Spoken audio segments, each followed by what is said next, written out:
Montreal's playoff journey in the inaugural PWHL playoffs was absolutely brutal. They faced off with PWHL Boston in a 5-game series.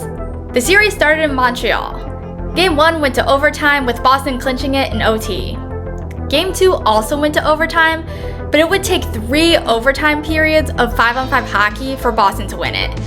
I remember watching it from home and thinking, is this even legal? Game 3 was in Boston. Montreal went up 2, but Boston battled back and, you guessed it, it went to overtime. Boston got the goal just 1 minute into OT. Montreal's playoff dream was over. But what if I told you that wasn't their most devastating loss of the season? At the beginning of the season, I saw the standings start to develop. Montreal was sitting at 2nd place in the league. Meanwhile, Toronto was getting a reputation of being the bad team. I decided to check out the Montreal vs. Toronto game on January 20th, 2024, expecting a Montreal win to be a foregone conclusion.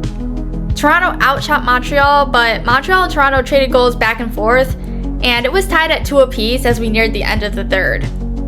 With less than 2 minutes left, Toronto scored. 3-2 Toronto. I thought this game was over, but you know what? I'll just roll the clip. And if they clear it out, Poulin keeping it before the Montreal blue line. She knows she's got to speed up. She takes the far side. It's Captain Clutch time. Can she do it? She does! Marie-Philippe Poulin ties it up for the home team. Come on! Now, I can't lie, I'd heard the name Captain Clutch being thrown around by the commentators, but I hadn't witnessed her clutchness live until this very moment. This moment was when I became a believer. This moment was when I realized Poulin was truly built different. She really said, fuck it, I'll do it myself. I don't know, man. This game would go on to overtime and would become the first ever PWHL game to go to shootouts. Both goalies were absolute brick walls, and Montreal cracked me up by sending out Poulin 4 times, but it wasn't enough. And Toronto walked away with the win. Despite this, it was definitely the best PWHL game I had watched up until that point, and I think it really made me fall in love with the PWHL.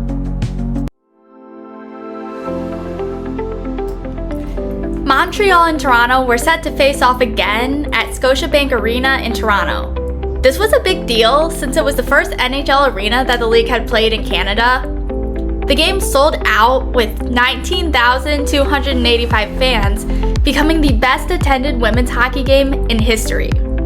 Just to make sure you heard that right, it wasn't just the most attended pro women's hockey game, it was the most attended women's hockey game in all history.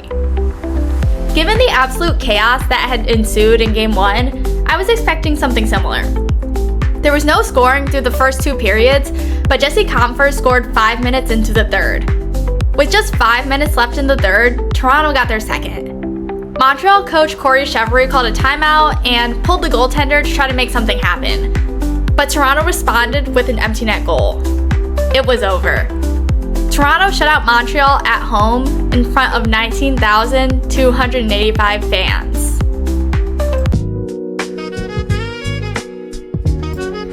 At this point, Toronto and Montreal have only played each other twice in their entire franchise history.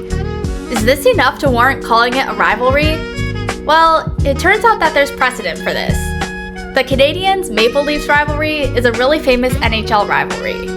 Moreover, the rivalry between Montreal and Toronto predates the foundation of either hockey club, with the two cities having been considered economic rivals since the mid-19th century, as well as cultural rivals from the mid-20th century. Toronto emerged as an economic rival to Montreal during the 1850s. Although Montreal remained the province of Canada's largest city throughout that period, Toronto's population also began to grow significantly. In addition to becoming economic rivals, Montreal and Toronto's early identities were rooted in the cultural differences between the two cities. From its foundation, Montreal was historically viewed as Canada's cosmopolitan center for culture, which contrasted Toronto's pre-World War era reputation as a small city and a bastion for Victorian morality. Following Canadian Confederation, the two cities had become obvious rivals for cultural and financial control of the Canadian hinterland. After the Second World War, Toronto began to eclipse Montreal as a cultural gateway to Canada for Americans, making it a potential cultural rival to Montreal. For the most part, however, Toronto continued to be viewed as a provincial industrial city, subservient to Montreal in culture and finance until the 1960s. The financial situation would reverse by 1971, with Toronto having eclipsed Montreal as the financial capital of the country, and the greater population of the Greater Toronto Area overtaking Greater Montreal shortly afterwards. You might not know this, but Poulin and Stacey are actually star-crossed lovers, and not in the typical women's hockey way. Marie-Philip Poulin is practically synonymous with Montreal hockey. Meanwhile, Laura Stacey is from Toronto. But that's not all. Remember Scotiabank Arena, home of the Toronto Maple Leafs, where Montreal-Toronto just played the most attended women's hockey game of all time? Hanging in the rafters is a banner for Hockey Hall of Famer and Leafs legend King Clancy. King Clancy, who wears number 7. And you know who else wears number 7? Laura Stacey. And this is no coincidence. You see, Laura Stacey is the great-granddaughter of King Clancy. Laura Stacey is the descendant of Toronto hockey royalty. And despite that, she's choosing to create her own legend in Montreal. Too bad that Montreal can't beat Toronto.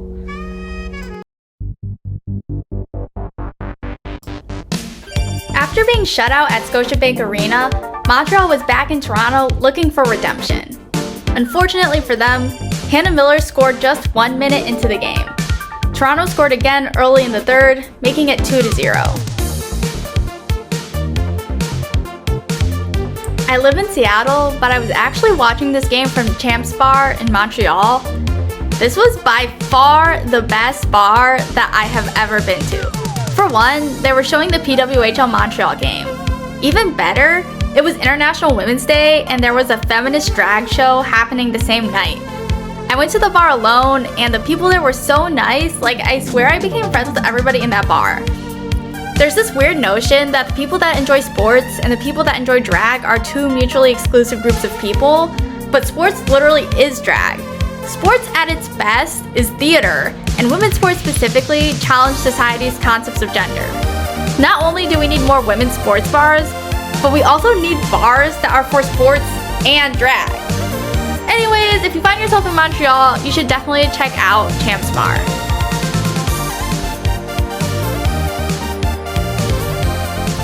I was having a lot of fun at the bar, but I was starting to lose hope. Montreal pulled their goaltender to generate some offense. You can see Poulin stumble a little bit here, but she fights through it to chase down Nurse and prevent her from getting the empty net goal. Toronto took a penalty and gave Montreal a 6-4 opportunity, but it wouldn't be enough. Emma Maltais scored an empty net goal, and it was over. Another shutout.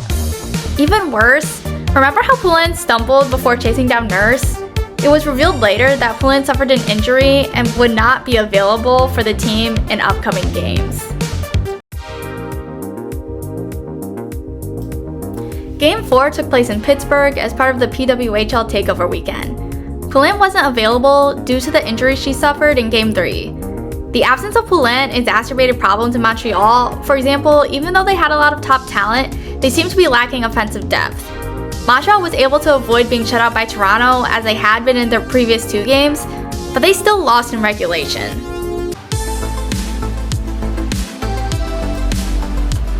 Despite losing their first 4 games to Toronto, Montreal had one last chance to defeat Toronto in the inaugural season. This game, dubbed the Duel at the Top, was set to take place in Montreal at the Bell Centre, which is the largest NHL arena. The attendance at this game of 21,105 beat out the previous attendance record of 19,000 that these 2 teams had set in Game 2 in Toronto. Toronto struck first, but Montreal was able to equalize. Toronto scored again just 40 seconds into the second period, but again, Montreal was able to equalize. It looks like we're going to need overtime. Sarah Nurse scored just 13 seconds into overtime. Toronto had defeated Montreal in all of their inaugural season games.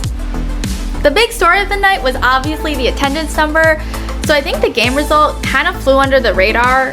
But hey, they're called the Montreal Victoire, not the Montreal attendance. I think we'll really know that women's sports has made it when large attendance numbers are completely normal and the conversation will be focused on the game results. And even if the general public forgot about the game result, I highly doubt that the Montreal players forgot losing all of their games to Toronto. If anything, I think the large attendance might have made this loss even more painful to the Montreal players who wanted to finally deliver a good result for their fans that night. But what do you think? Was this Montreal's worst loss of the 2024 season? Is it really a rivalry if Montreal has never beaten Toronto? Their next matchup is December 21. I'm personally super hyped to see these 2 teams face off in person in Vancouver. Will the Victoire finally be victorious?